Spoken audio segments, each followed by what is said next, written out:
Welcome to the Kratom Sobriety Podcast. This is Lily. I'm here with Jacob today. And our episode is episode 178. And it's about Ramey returning. He was first on with episode 56, and he's celebrating 2 years. And Jacob just wanted to get on today and say hi and give a little bit more info about what's coming up.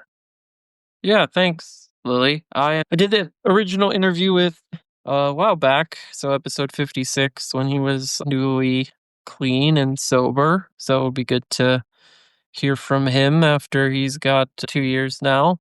The main topic we're going to chat about today, we don't do a ton of vetting on our guests. We ask for a minimum of a couple things. One, we're looking to get people with longer clean time, so we strive to go for 6 months or more, just because that's what the listening audience has asked for, which we get. So we've been screening guests out based on that and asking people to wait and come back when they have that amount of time.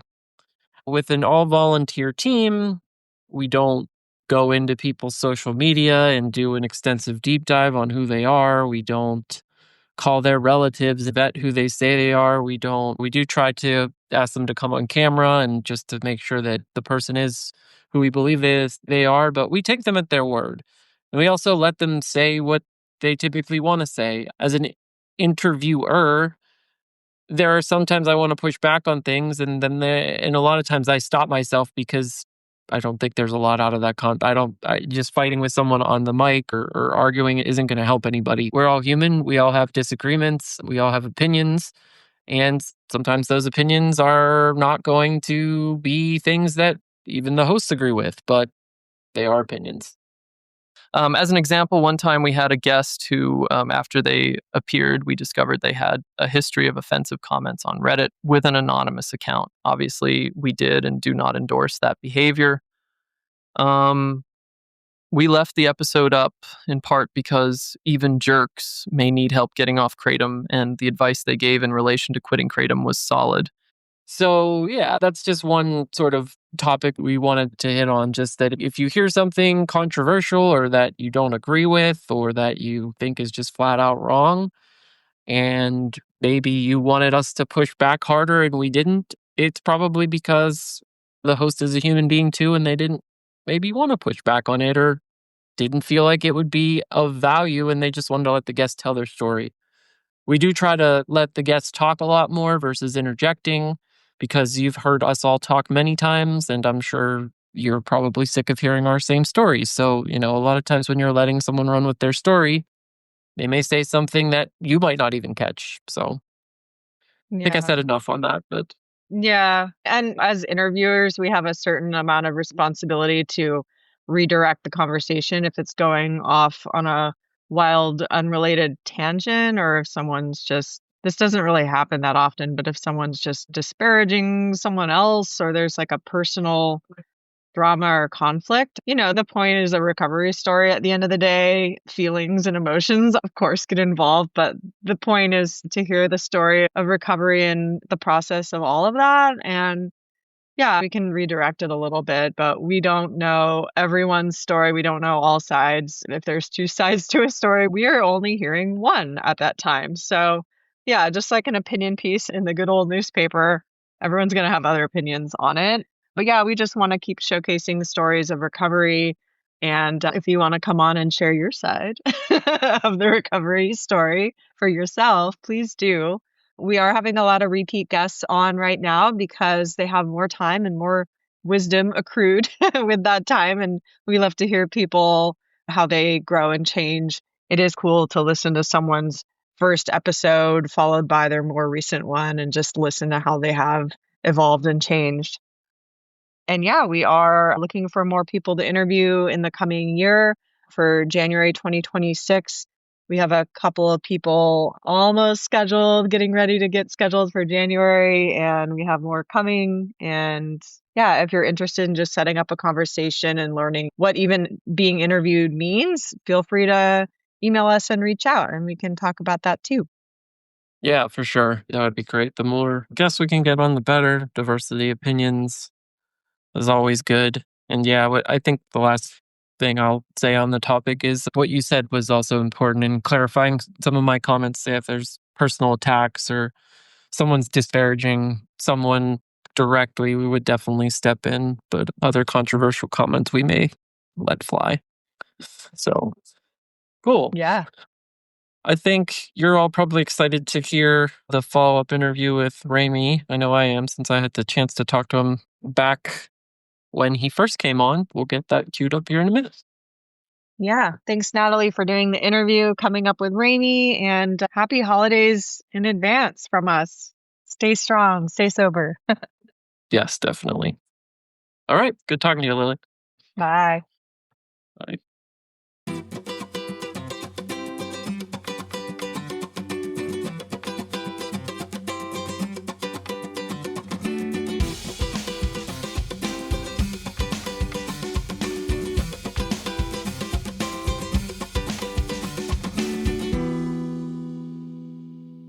Hey, welcome back to the Kratom Sobriety Podcast. Today we have a special guest in the studio. His name is Amy, and we did an interview with him a long time ago.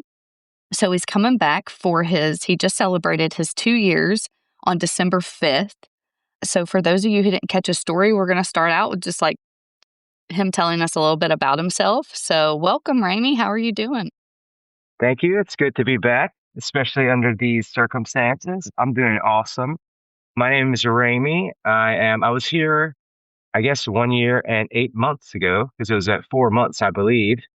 And yeah, I'm doing excellent. A little bit about myself. I'm from South Louisiana. And yeah, 2 years fully clean of everything, which mainly includes kratom. That's the one that sent me to rehab. I was taking loads and loads of kratom capsules. It's hard to remember now everything, and a bunch of feel freeze. So that was my main thing that took me down, I say.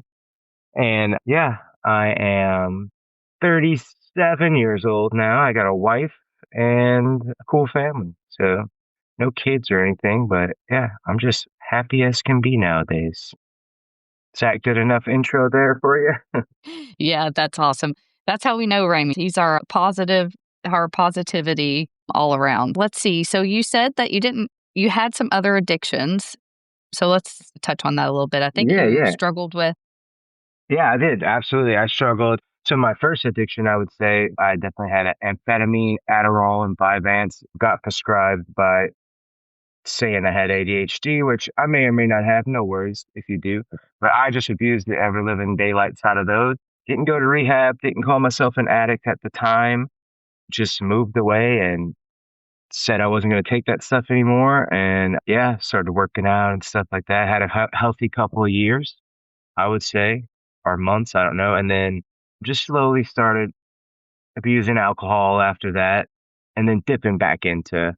I wasn't abusing Adderall anymore, but I was buying it from random people and stuff. Just a regular, I thought I was doing just regular drug user stuff. But then my next one would be alcohol, and that happened in COVID. During COVID, started out, honestly swear, started out, I bought a big old thing of Tito's just because I thought we were going to be not able to leave or anything. And then that slowly got to a every night type of situation.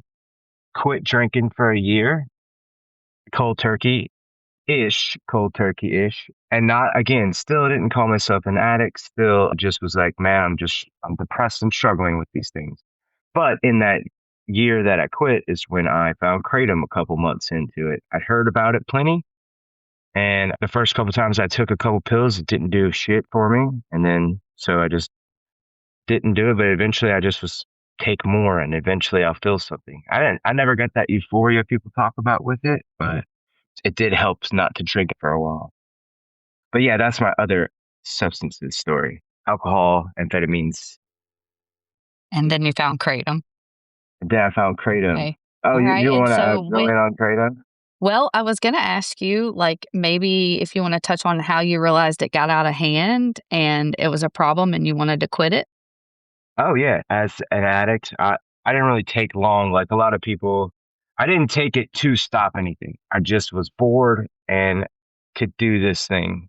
And so I guess for the first year, it's really hard to remember. This might not be a perfect lining up with what I said last time. It's probably more true of whatever came out of my mouth last time because I got a lot closer to it. But I think about a year and a half, I was just basically getting to the point. I had to keep upping my dose to feel anything. And I was probably I was a daily user pretty quickly, like 6 months in, where I was taking small handfuls of capsules of kratom.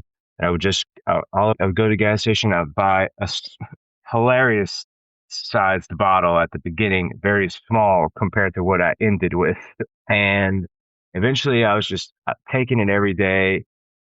Like I said, it wasn't a euphoria thing for me. It gave me a little bit of energy. It was like, I loved uppers. So it was a little dip in my toes of getting the Adderall feeling back at first. But when it became a problem, which I mean, it was a problem then to me already, but when I realized it was a real big problem, is probably when it came in and I got to coincide the everyday addiction with expensive, spending a lot of money. I couldn't even wrap my head around like stopping this. I knew most of the time that I was using that I was gonna have to eventually stop this one day, but I thought I was pretty far away from that. But then when it came in, that was like turbocharging my kratom addiction to where I took one day. I don't think it was awesome the first one, but then just like the original kratom use where I was just like, just take more and see if you feel it. And I really liked that the first time. And I don't know, it was a couple weeks where I was a daily user of that. Maybe it was a couple weeks. I'm not even exactly sure, but very quickly I'm taking 2, 3, 4 a day of those and got up to way more than that some days. I knew it was a problem pretty much the minute I started taking more than one of those a day. I knew I was in deep. I didn't know I could go deeper, but I did. Yeah, so that's pretty much it. I'd say, like, all in all, that was about a 3-year thing. But my kratom use was messy as far as I wasn't I know a lot of people could be like, I was taking 300 milligrams of so and so a day. For me, it was just like shove it in my mouth to get to the feeling, and however much that is what I took. So it was a lot by the end. So yeah, that's pretty much it on that. Sounds like your kratom addiction definitely ramped up, and then you also found Phil Freeze. So I'm sure a lot of people can relate to that. So when yeah, sorry, go ahead. I guess it felt like the new wave of 708 juice that's coming in. That was like the first one I get for me. And the kratom recovery space has like changed so much very quickly. But it was like, I don't know, it felt like a different version or something of kratom or our own little thing. But it turns out it all is the same in the end, at least from what I've seen. Yeah, definitely. I agree. It's just like more of a quicker downcline once you get to the extracts and the stronger things, and then the powders are really slow burn. Sometimes Yeah, a in quicker that way, burn. I'm very grateful. I'm grateful for that version of it. Obviously, sitting here from the way things have worked out so far, but I'm glad I didn't need 8 years. I would still be in the early part of my addiction right now. Yeah, that's awesome. So how long did you use altogether? I think, as far as kratom goes, about 3 years, Okay. maybe a little less than that. I don't remember exactly. You know how it goes. Yeah, your life becomes a bit of a blur whenever it's starting to spiral down. Yeah, and when you decided you quit, how did you go about quitting? Yeah, quitting for me. So as important as my recovery group, There Is a Way Out, is online, it didn't exist in its form that it currently is in. I went to rehab. I felt my life spiraling. It wasn't, hey, I need to go to rehab. It was, I need to tell my wife. I did all my use in secret. Nobody knew. Everyone thought I was just classic, very depressed person who couldn't get it together. So I told my wife everything. It was very brutal. I told her about the debt. I told her about my crazy use and this thing that I've just been lying and living with for 3 years. And she freaked out, of course, left the house for the night. And then I called, we'll figure it out. And I have an amazing family. My dad came over and I don't want to say they decided for me to go to rehab, but I was cool with professional help. Initially, I was like, I'll just go to a detox or something. I'll do 7 days. And then we all decided it was best for me to go do a full life reset. I had this opportunity to go for 35 days, and that's what I did. I went to rehab, the classic rehab experience, and it changed my life. That's amazing. Yeah, I love that part about your story because not everybody gets to go to rehab, but I do think it's definitely beneficial. So, your wife, it sounds like she was so supportive along with your family, but I kind of want to talk about that relationship. So, how has your relationship after 2 years of sobriety? Is there any advice or struggles that you'd want to share? Yeah, I'll give you advice that's going to be different for everyone, but I'll give you exactly what's been working for us. It's better than ever. I'll say that. Best. We've been together 14 years now. Better than it's ever has been. Congratulations. Yeah, absolutely. We have done our own journeys as far as this goes. I see it now. It was a moment for us to reset everything. We had this moment. We can rebuild it how we want to. She found Al-Anon, which and I we found it through. There's a lot of resources they give you in rehab and stuff, and it was a 12-step based rehab. And even though I have found that 12 steps aren't the thing that currently worked for me, they didn't vibe with me. She's found Al-Anon, and it's vibed with her. She loves it, and I credit it a huge amount to our relationship. One, for her helping her understand where I'm coming from, but also that's a big one, understanding that it wasn't personal. It helped with her thing, but she's had so many other parts of her life too that Al-Anon's helped her with. It's not just been me, other people in her life, her Yeah. family and stuff. So it's been huge for us. The reset too is my big advice. As hard as and tough as it is, like let's say you're about to tell your wife that your partner, sorry, that you've been doing this secretly, or maybe that you're about to say that you've been doing it more than you let on, because that's pretty common too. Burn the full ship in that moment. It it allowed us to reset, and like there's no trickling in of data I need to give her or the little half lies out, because I wasn't a bad person or a husband or anything. I didn't lie in that way. I just hid stuff, lying by Yeah. omission, which is not healthy. And now to be able to be open and honest all the time and get to a point where it's like there's nothing big to hide ever. Everything's small. Everything could be talked about and worked through. That's what Al-Anon gave her is we can work through tough topics now that are uncomfortable on her end and mine as well. That's just the biggest thing to me that worked. We got to reset and I don't have to hide anything anymore. We don't have to be scared of tough conversations. So it just hasn't built, nothing's built to a place where it's too uncomfortable to talk now. So we don't build any mountains that are like little molehills or whatever. You know what I'm trying to say? I didn't know how that Yeah. No. conversation. No, Yeah. that's great advice. I think that's amazing. Get your cards all out on the table, and that way, Yeah, you know. you have a moment now. Like you're about to throw a giant wrench into it. Anyway, the size of the wrench doesn't really matter at that point. Just rip the band-aid off. That's some big advice. Yeah. Yeah, because I could imagine telling somebody, "Hey, I'm addicted creative," and then 2 or even 6 months down the line say, "Oh, by the way, we have a $20,000 credit Yeah. debt." Not that was your situation, but anybody's situation. Okay, you might as well throw it. Yeah. Yeah.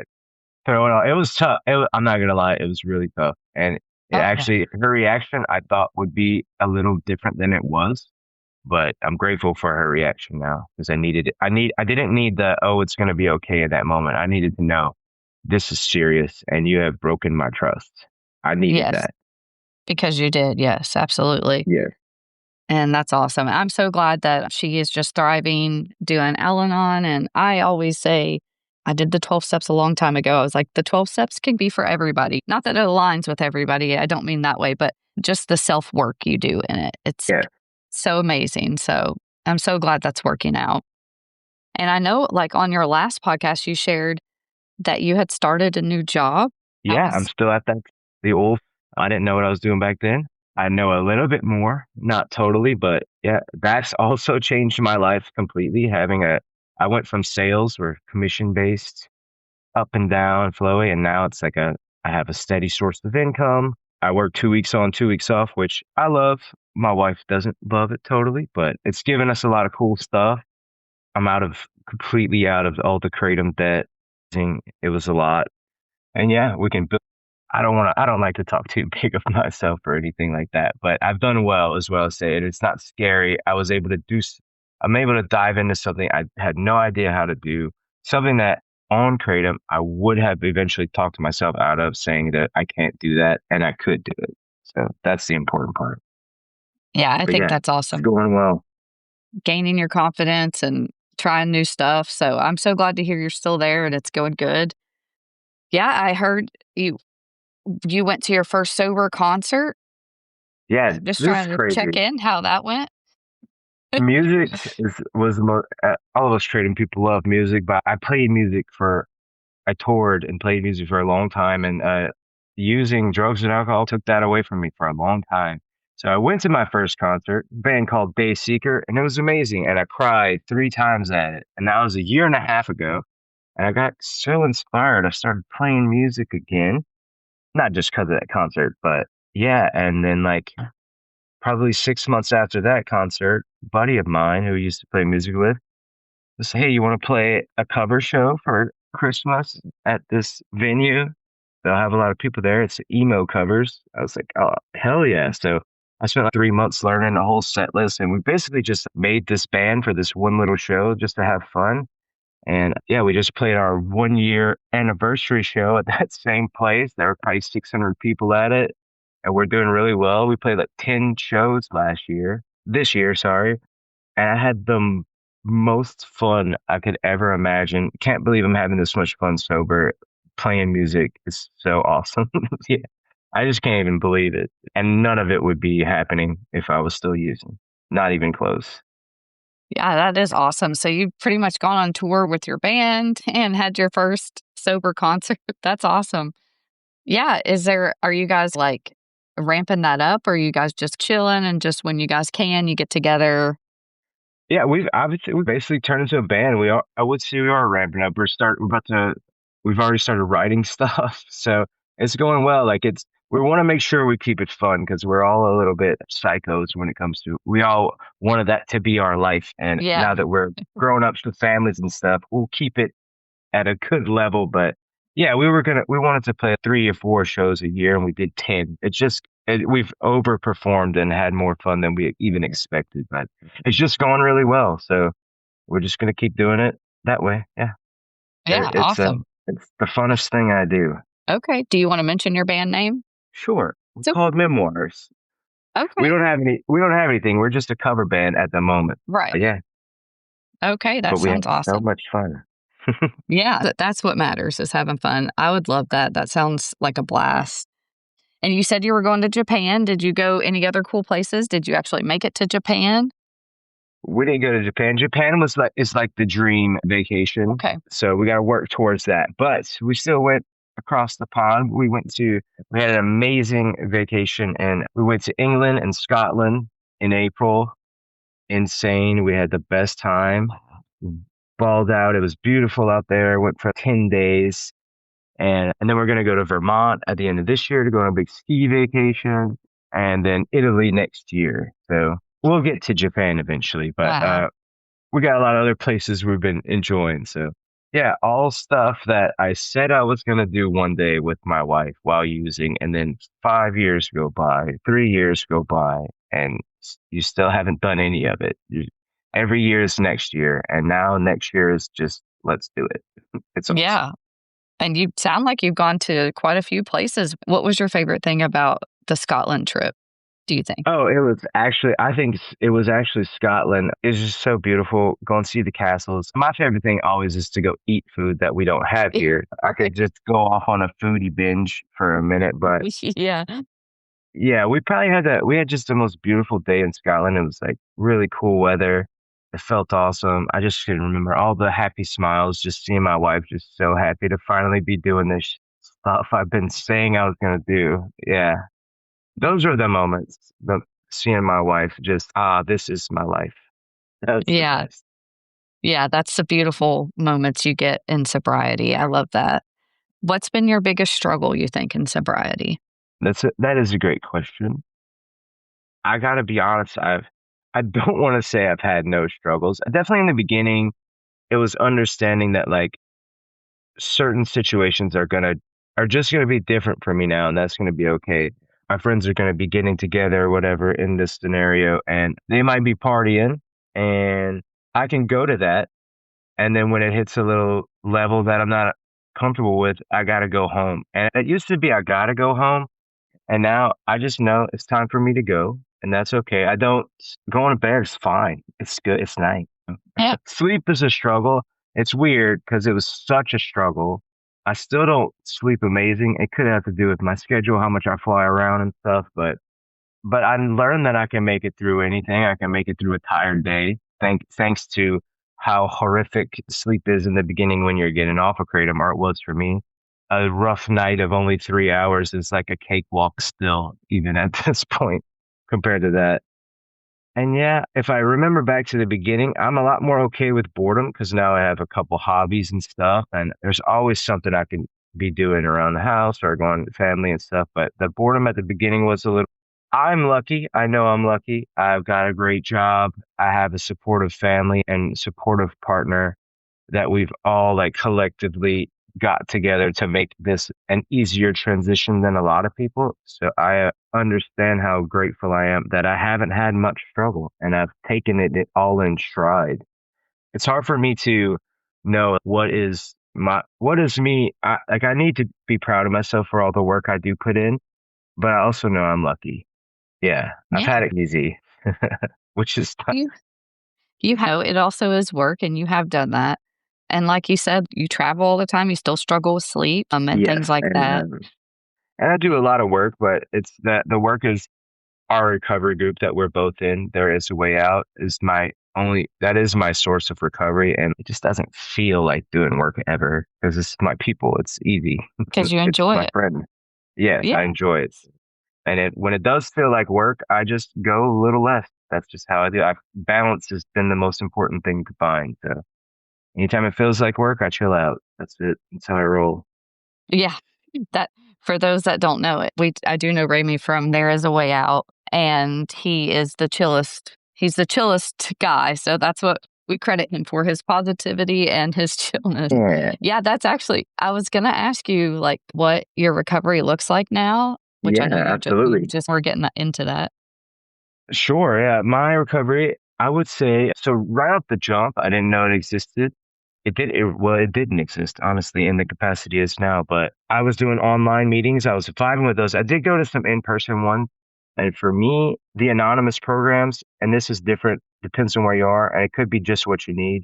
I didn't like the way I felt leaving those meetings, and I liked the way I felt once I found the first creative meeting. I liked how I felt, and I loved that one a lot better. So I just kept going. And now my recovery looks like I usually do pop into a meeting once a day online. It doesn't always happen, but then while I'm at work, a lot of times I'll do 2 and 3 meetings a day because it's a little easier. There Is a Way Out is my only recovery I do. I'm a host there. I do every 2 Sundays a month, Sunday nights. But yeah, that's what it looks like. I go to that. I help people out a little bit as often as I can, as often as I feel like the important thing for me is, do I have the emotional battery to help others? And when I do it, and if not, I'll send them to somebody who does. I mean, this is pretty much all I do.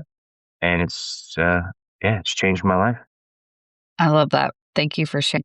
Yeah, it sounds like you have a pretty active recovery life. Like I've always learned from you, it was a big positive impact from the very beginning, how protective you were of your sobriety. And I definitely took that on as well, especially in my first year. That was definitely something I got and I respect you for is like you're there when you're able to and you step back when you know maybe it's a little too much. So I think that's really important.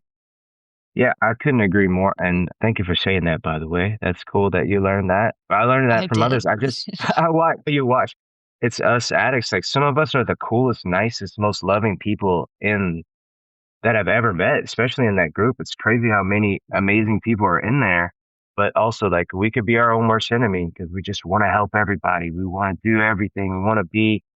Some of it's the people pleaser in us. Some of it's just the kind-hearted people we are because we've been there and we know how hard it is. But at the end of the day, if it's going to cause us to relapse then it's not worth it. You got to protect you and you got to help when you can. Some people can help more than others, and it's okay learning your limitations. That's okay if you can't do everything. Yes. Yes, I think that's very important for people to hear. Like, it is okay to say no that you can't do. You can't And help that goes everybody, for and you regular can't be life. everywhere Yeah. at once. Yeah, that goes absolutely for regular life.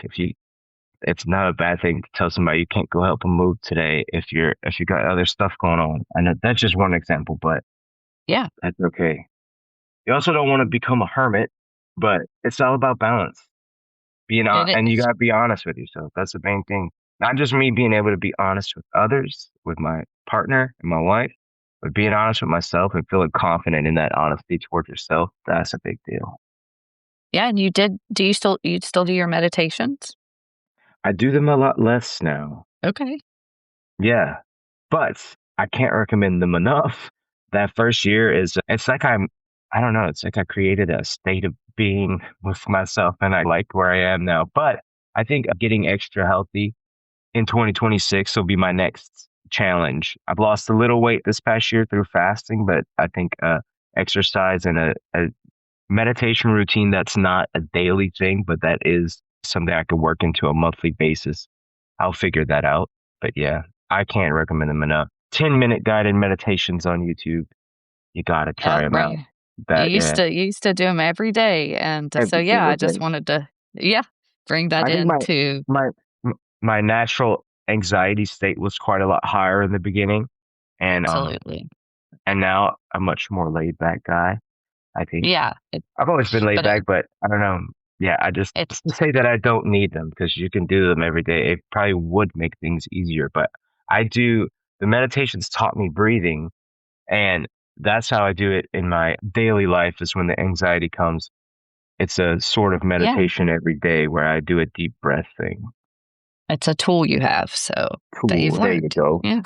So, yeah, I know we've talked about this, but I guess I just wanna say, what are some things you enjoy to do today? I know you've mentioned your band and traveling. Is there any day-to-day stuff you, like, enjoy doing?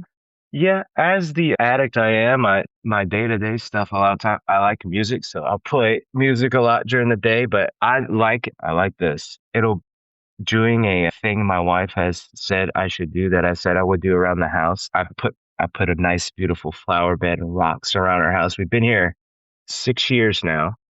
I've been saying I was going to do this since year one, knocking these things off the list that my addict brain didn't let. That's actually a superpower of dopamine right there. But yeah, and I don't know, I'm pretty laid back. I could chill. I could chill at my house all day. I really just like playing music and traveling, and that's cool. That's okay. I like that I'm a simpler guy now. But Yeah. yeah, I don't do much. I do watch too much YouTube, but yeah, I like watching sports and everything like that too. But yeah, Do you just watch random stuff on YouTube, or what's some things that you gravitate I towards? think that's a bit of a personal question, Natalie. Okay, You know, I'll leave it. no, I do watch too many body cams, I'll be honest, but Oh, okay. um, I don't know. I don't know it's Yeah. random stuff. Yeah, Yeah. I used to watch a lot of intense, cerebral learning things on YouTube and horror stories all the time, and I have found a direct correlation between my calm attitude from removing a lot of that stuff and watching more silly things. I think watching Okay. silly things are okay. It's good advice. Yes. I think it is. Stop putting so many negative things in your head and you might think a little less negatively. Yes. I think Who that's would have important. thought that? Yeah, sometimes if I wanna calm down, I'll put, like, a YouTube video on with somebody who's just, like, cooking with, like, Oh, yeah. I an watch a old lot of that stove kind of or stuff. yeah, Oh, so 1800s cookbook. Yeah, you got to get that. right. That's the good stuff. Yeah. Okay, let's see. Oh, I wanted to ask you, what's some things you've accomplished over the last 2 years, which we've already talked about a lot, but what do you think your biggest accomplishment is? Which Biggest I think that accomplishment. flower bed is Ooh, up that there, could so be, yeah. I patched a bunch of holes up in the house and the flower bed for sure. No, my biggest accomplishment, I would say, paying off that debt, which was huge. It was a lot of it. And it was also like the last reminder of the carnage I caused. I don't know, it was a double freeing thing to see the final zero on that part of my life. It's like I also closed the door physically and mentally too. That was a huge one. Actually going on these trips was a huge one. And just turning into just a legitimate actual adult human being where I don't know how else to explain that. No, I totally get it. Yeah. I That's get my it. biggest accomplishment is being on whatever side of that line, their imaginary adult line is.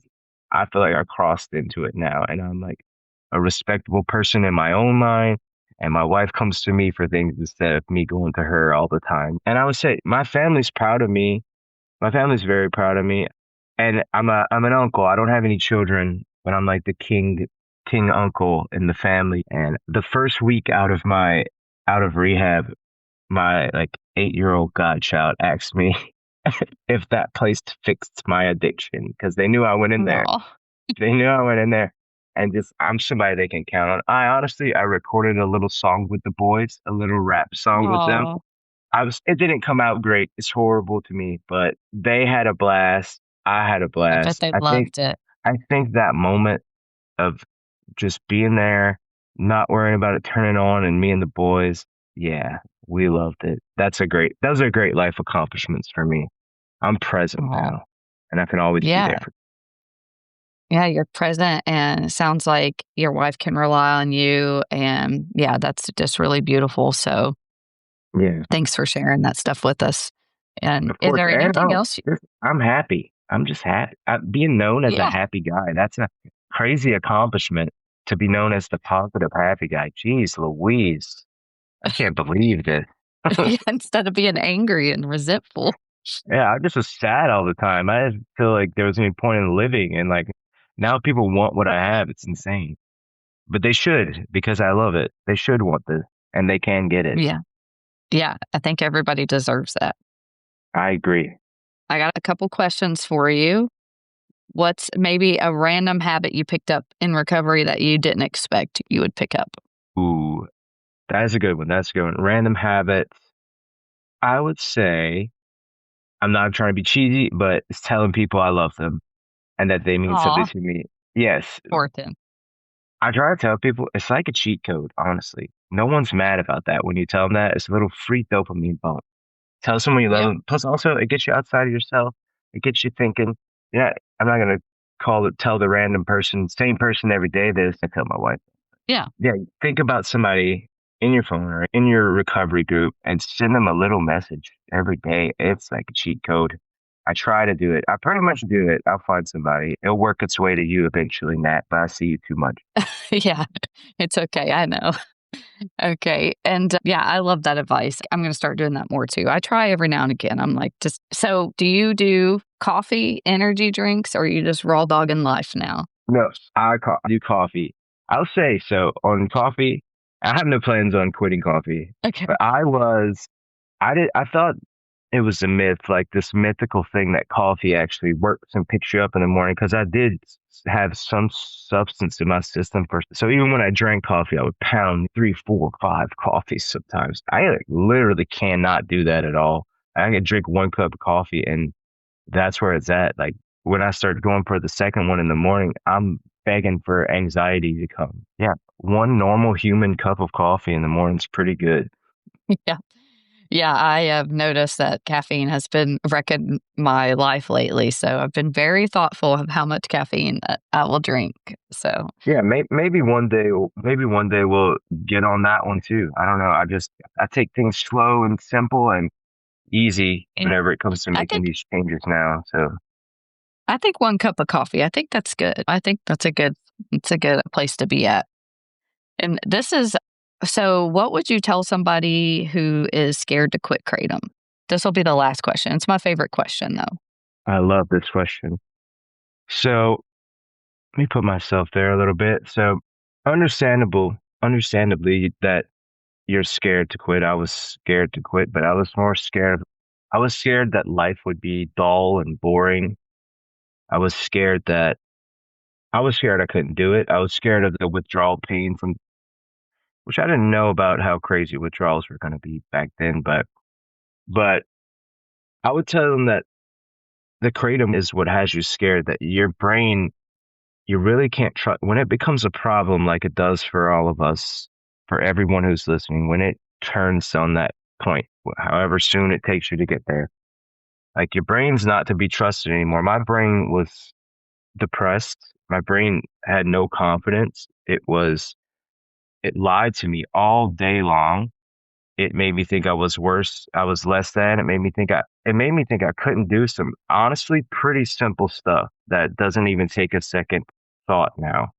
And the fear that I had to quit or to tell somebody I needed help, it was so unfounded. Everything, I literally had so much fear. I imagined my life going as good as it possibly could.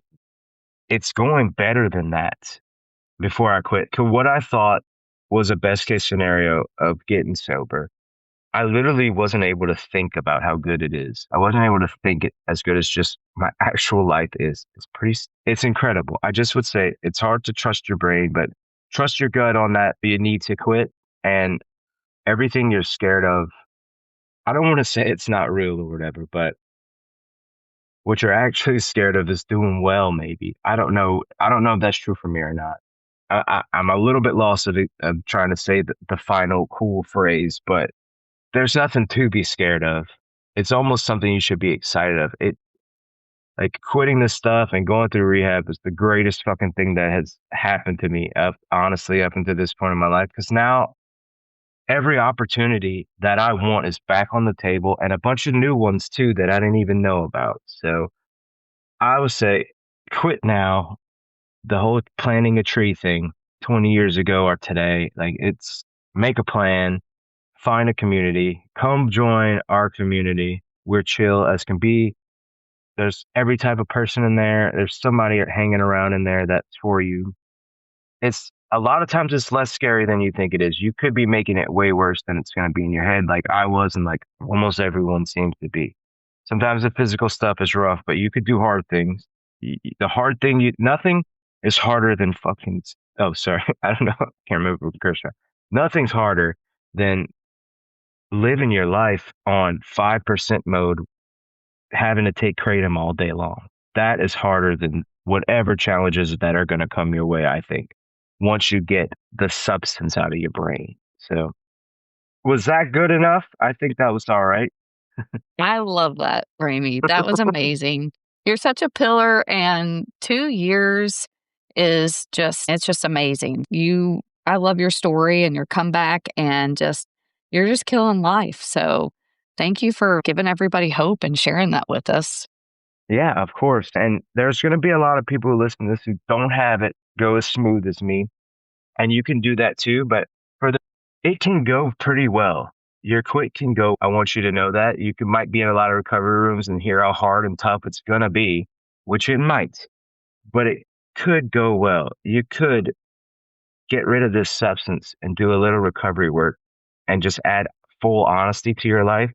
And it could change everything for the better. That simply not get in your own way. Exactly. Yes, I love that. It's going to be hard, but even if it is hard, it's better, It's better Yes, than the agreed. hard staying on. Yeah, that shit is hard. Having to find a reason to wake up the next day is way harder than just waking up and having a coffee and being bored for a couple hours. Exactly. Thank you so much, Ramey. Thanks for sharing your story with us. Thanks for And having me back. congratulations. Yes. I hope to see you again in another couple years or whenever. Yeah, So- absolutely. Absolutely. Thanks. I'll come back and I'll still be doing well. Yes, I 100% believe that. Thank you so much. Of course.